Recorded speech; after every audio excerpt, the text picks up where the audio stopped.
Hello and welcome to Walk the Walk. I'm Roy Kaunds. Today I'm at the Western Park at Ponsonby. And my guest today is a person who will go down in history as one of the youngest entrants to Parliament. She is also an enigmatic person and a person who, in some cases, is also a bit controversial. Welcome to the show, Chloe Swarbrick. Kia ora. Thank you for having me. How are you? And this is our first show with a namaste because we can't shake hands. Absolutely. Lovely to meet you. Lovely to meet you too, Again. Chloe. Yeah. I should tell the viewers that I should start with a story. Mm-hmm. In 2016, and I'm going to ask you about it in a few minutes, but in 2016 when you first ran for mayor, I was at Massive University and there was this entire mayoral debate, and there was Phil Goff and Vic Crone, yourself, John Pellino, Mark Thomas. Yeah, John Pellino, and I think you beat John Pellino by quite a margin. I did, yeah. And we didn't know who you were, and the minute you came on, it was your turn to start talking. I personally remember I was floored. I said, who is this young girl who is so dynamic? And if you remember, you I think got the biggest ovation from the crowd.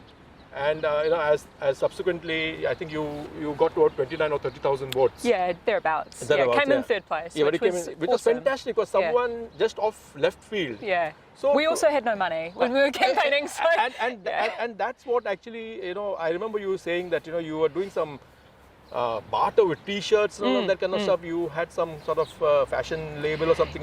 So talk to us about it. First of all, how is it at the age of 22 you decided to run for mayor? So I guess by the age of 22 I had lived a life that a lot of people kind of double my age had.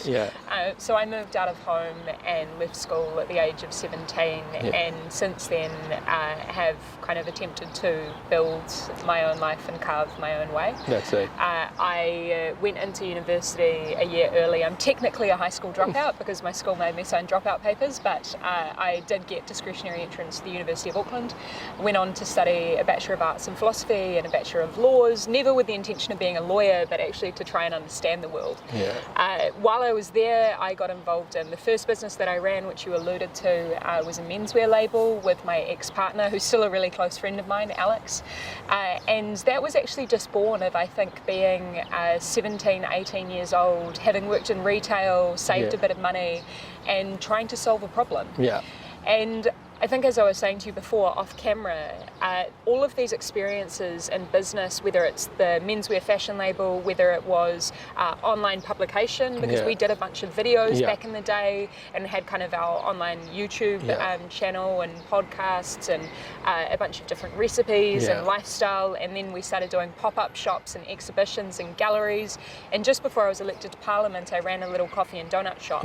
So all of that was effectively this process of trying to establish community and establish space and place for ideas, for creativity, for people to be challenged.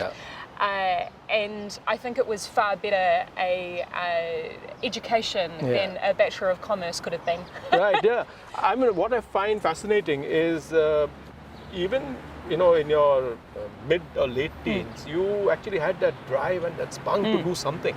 So, although we may feel that you have come from left field, you actually always had that kind Nothing ever happens overnight, my friend. That's the thing. It's always just, it feels like from the outside that it happens overnight. But if you look at the success stories or anybody who, has made it, usually it's grinding for years and years and years. Grit and determination. Absolutely. And so, just to recap, so you had a fashion label, which I read that it was, being sold all over New Zealand before it closed down. And then you went into an online newspaper. Publishing. Then you were also doing some student radio in your student days. I was at BFM, for 4.5 years or so. So I interviewed a lot of politicians there, which is probably partially where I got a little bit of frustration about the way that politics worked. So was it during the mayoral elections that you found that there were no good candidates? Well, it wasn't so much good candidates per se. It was more actually about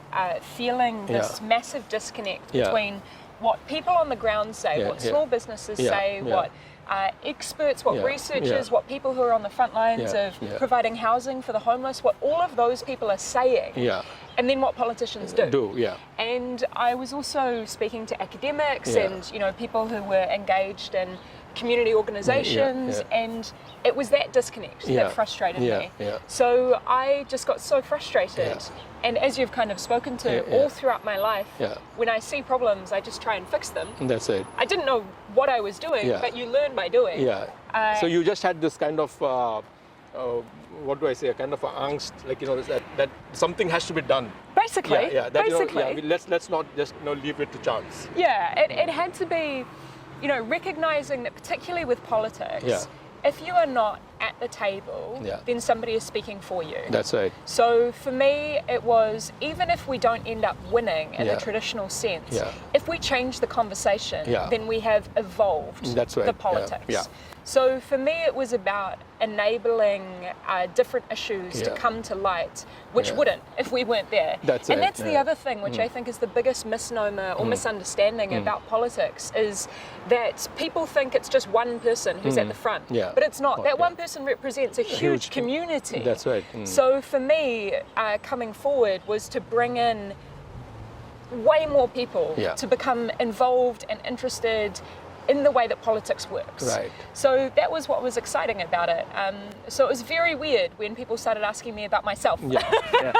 So when you started this, all these businesses, and like the donut and coffee shop, I think there was a small art gallery or something. Yeah, in Mount Eden. And then there was something about representing artists. Yes. Isn't it? Yeah. So what actually drives you to start, a new venture, and then, why do you stop it? I mean, just curiosity. So the major reason to start them is because there is no space. So particularly in my work with artists, I have always found that artists are amazing at what they create, but not particularly good at selling themselves. So as somebody who really deeply admires art and artists and creatives and the value that they bring to our communities, I've always felt that it's really important for them to collaborate, to support each other, so that we have a bigger platform for all of them to participate in society, to be represented. And that's where my skill set was, is in organising and producing outcomes. So getting involved in all of them, again, as I was kind of alluding to, it's a process of not originally knowing what you're doing, but realising that there is a gap and that gap needs to be filled, not necessarily knowing how best to do it.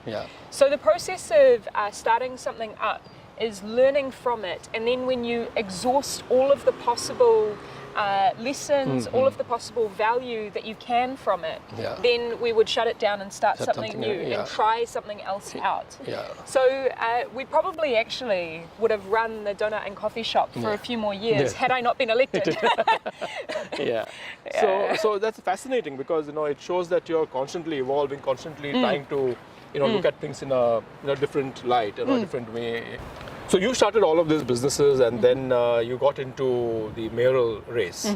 And what I remember you telling us, in those days was that you didn't have any money. I think your entire budget was $7,000. Yeah, we fundraised about $7,000 through selling T-shirts.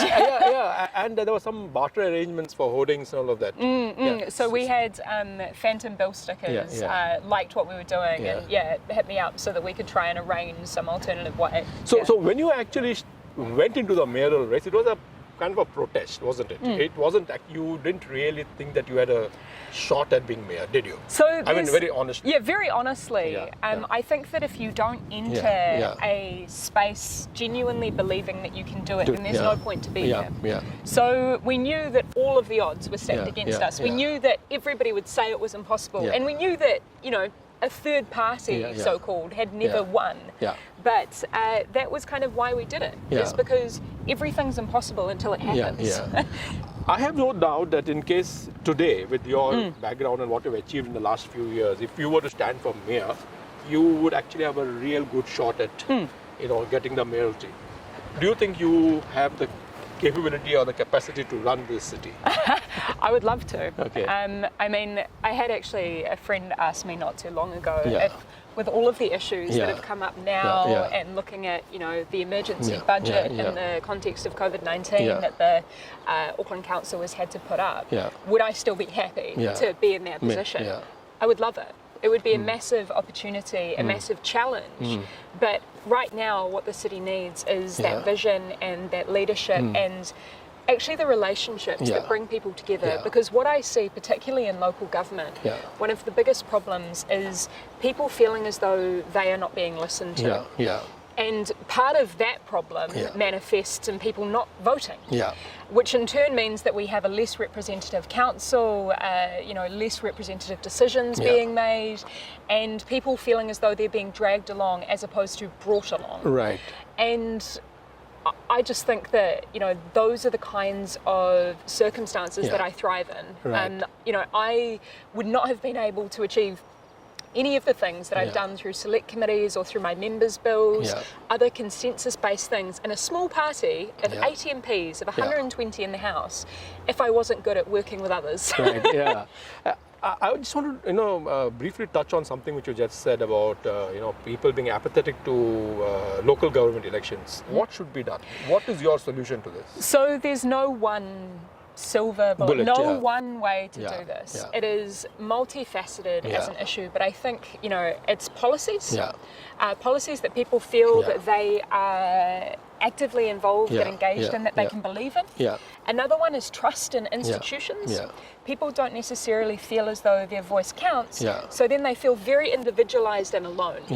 So to turn the issue on its head for a solution, for me, I think it's actually about community organising, because nobody ever changes the world alone, right? We think about all of these massive historical political movements, whether it is kind of sovereignty movements, the likes of what Mahatma Gandhi led, whether it is civil rights movements, whether it is women's suffrage here in Aotearoa.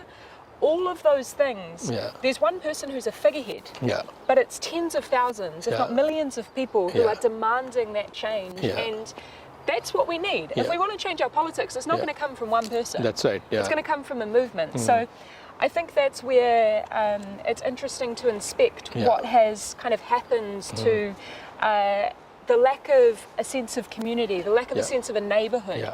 Everybody feels like they're out for themselves and they're fighting, as opposed to working together. You are so persuasive that even someone on the centre right like me, you will convert me in no time. Now, I just want to wind back a little bit, and I want to, find out what were the influences, that sort of shaped your values while you were growing up. I know you have been very open about the fact that, you had childhood where your parents had split, and then, at the age of 13, you found that you were adopted by your father, Paul, but who has been actually a big influence on you. Massive influence. So talk us through that, and also the fact that you went through a bit of depression, and you went to a dark period in life, and especially because you're also the spokesperson for mental health for your party.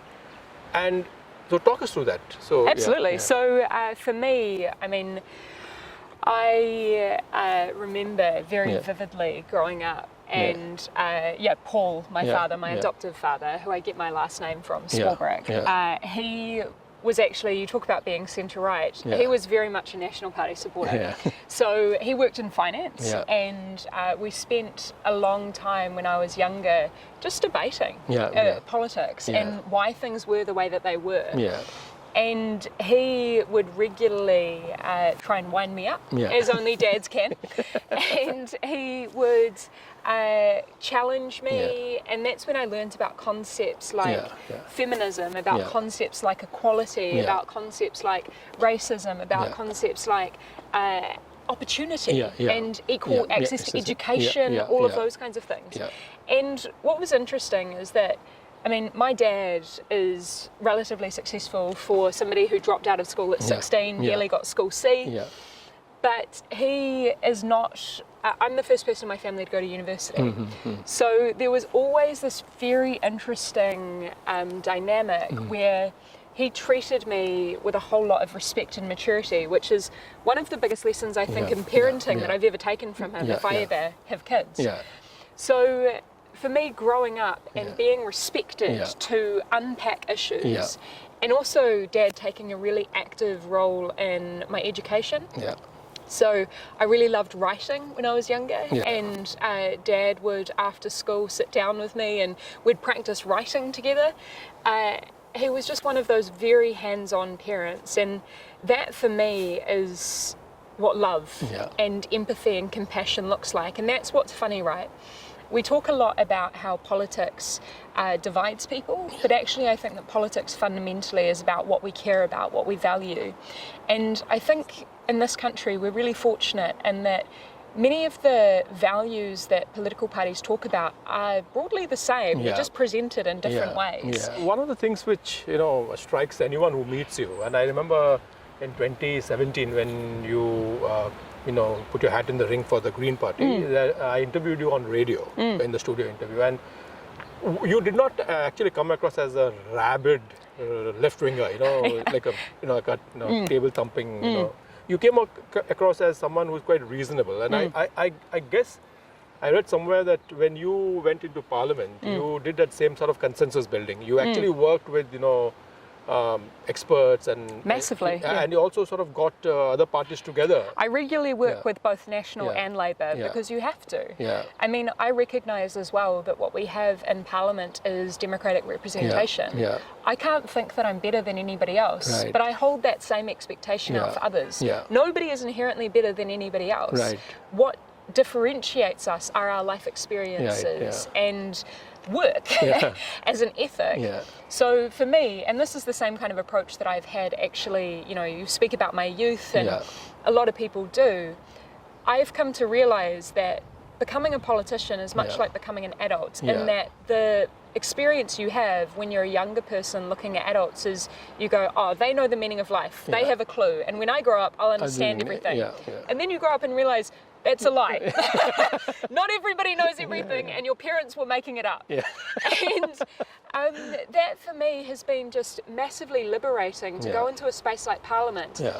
And the humbling reality that Yeah. everybody is just trying the best with the resources available to them based on their life experiences, that allows you to empathise with where people are coming from. And that has been, for me, one of the biggest realisations that if you're ever to try and change anything, you can't come from a position of thinking you're better. That's right.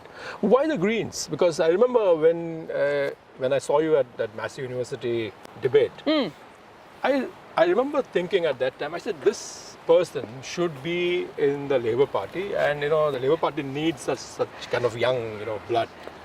Why the Greens? So, I mean, as you're kind of speaking to, you don't join the Greens because you want to be a rock star. You don't join the Greens because you aim to be Prime Minister or you have any visions of occupying a place on the hierarchy. Yeah. You join the Greens because you deeply believe in something, and who takes the credit doesn't matter. Right. But what I saw looking at the different political kind of dynamics playing out in Parliament, and also having interviewed politicians and student independent journalism, was that a lot of people enter a bigger party with the intention of trying to change things, but they have to sit down, shut up and say nothing for 10 years. Yes, yeah. And by the point that you manage to reach a place in the hierarchy where you have your own voice, you might be so indoctrinated that you no longer believe what you thought you did, and you don't know what you believe. Yeah.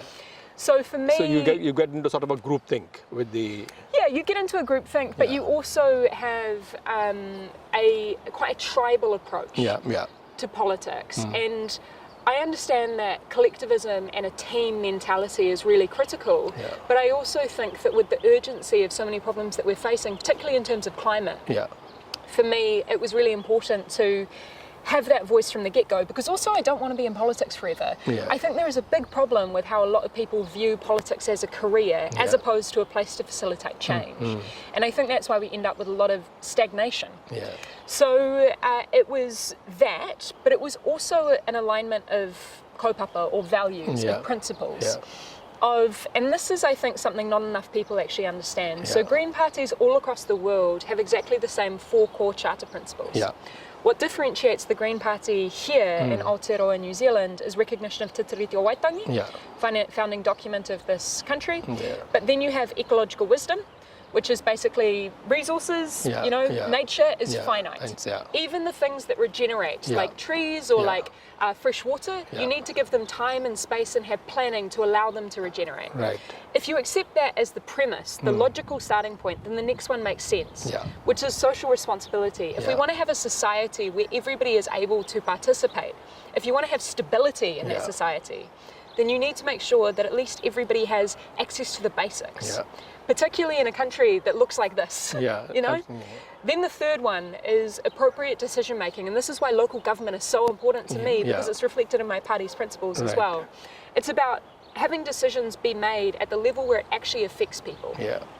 And then you've got non-violence, which obviously is pretty straightforward in terms of we don't like going to war, we don't like people becoming aggressive, but there is also a greater way to unpick that, to look at it as sustainable development, to use international kind of political terms, which is that if you want a sustainable outcome to any decision, you need consensus. You need to bring a diversity of opinions around the table from the beginning so that nobody is neglected and can complain further down the track that you excluded them.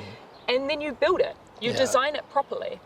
So those kinds of principles and values I don't see anywhere else, and that's why I'm in the Greens. Absolutely, and from what you just said, and I didn't interrupt you because you were so persuasive, is that everything you said, is honest. It's from the heart. You did not. There's no agenda that you're trying to sell. There is no personal viewpoint that you're trying to push, and I really find that very, very disarming and charming actually.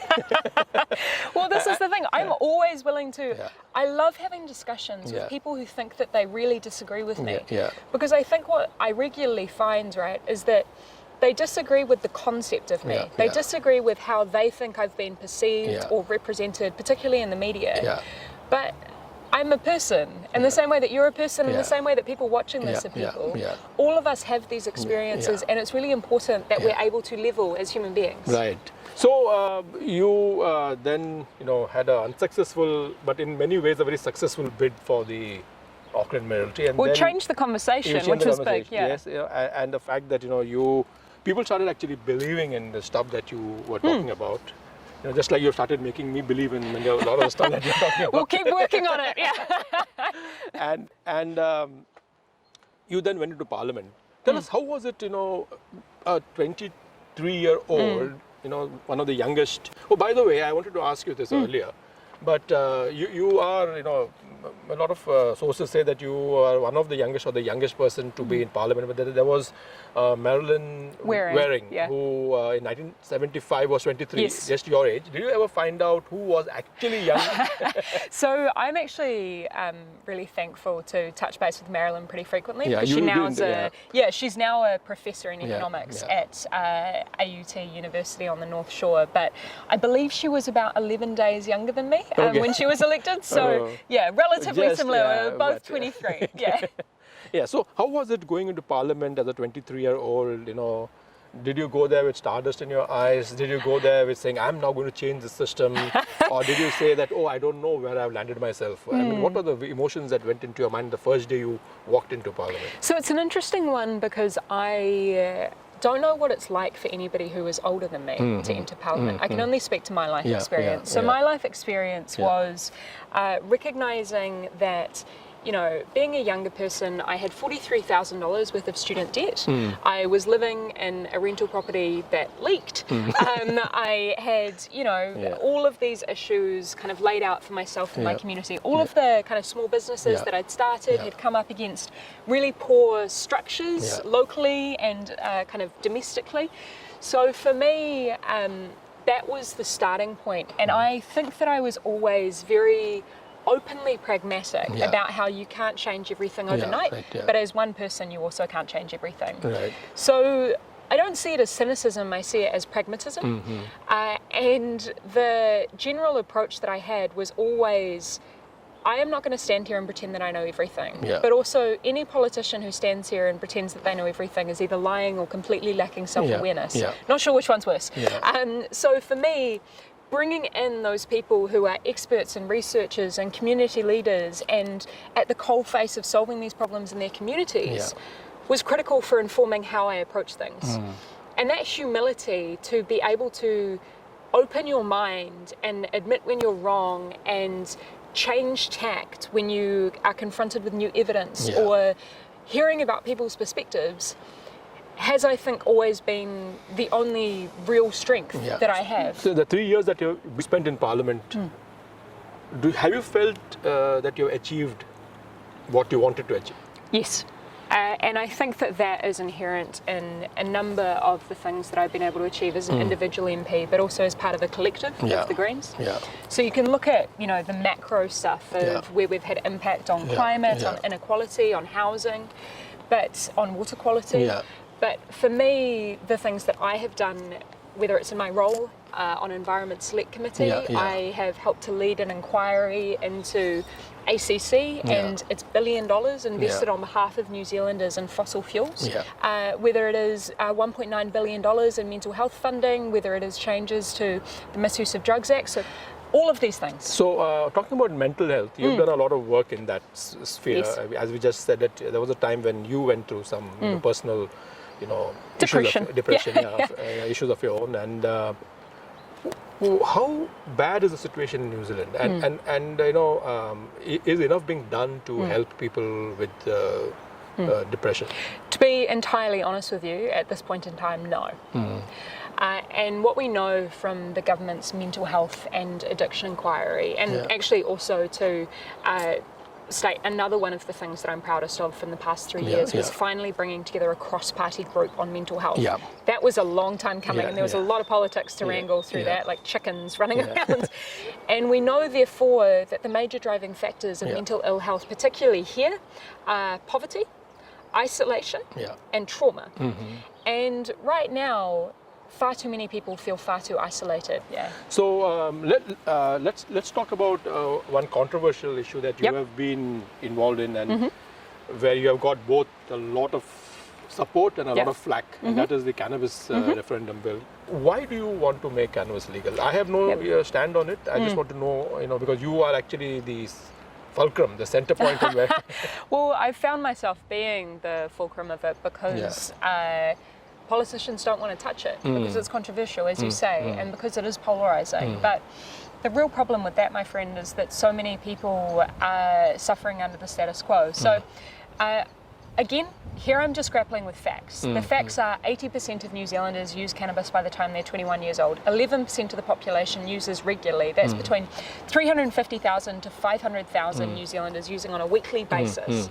All of that cannabis is coming from the black market. So this debate is not about whether you think cannabis should exist, because it does. This debate is how we best control cannabis.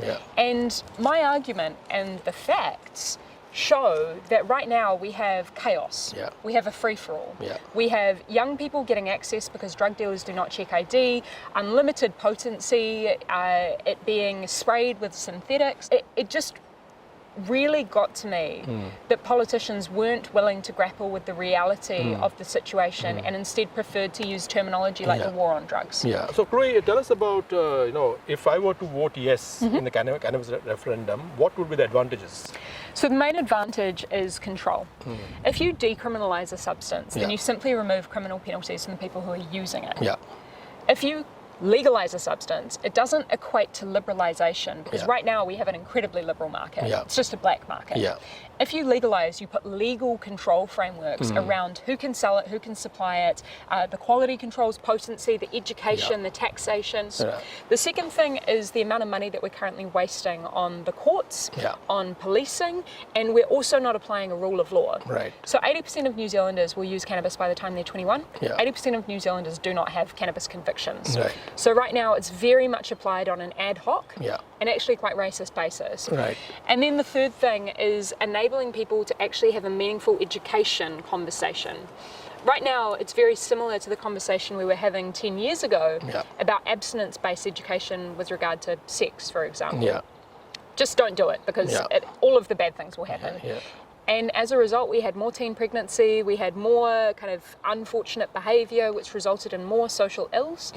If we actually are able to talk to our young people about the genuine harms that are associated, not to scare them, but to genuinely talk to them about those harms and to respect them, they will respect that. Right. And that's what the evidence shows. If you continue in this way, you're going to make all us boomers millennials. Yeah, well, that's the plan, my friends.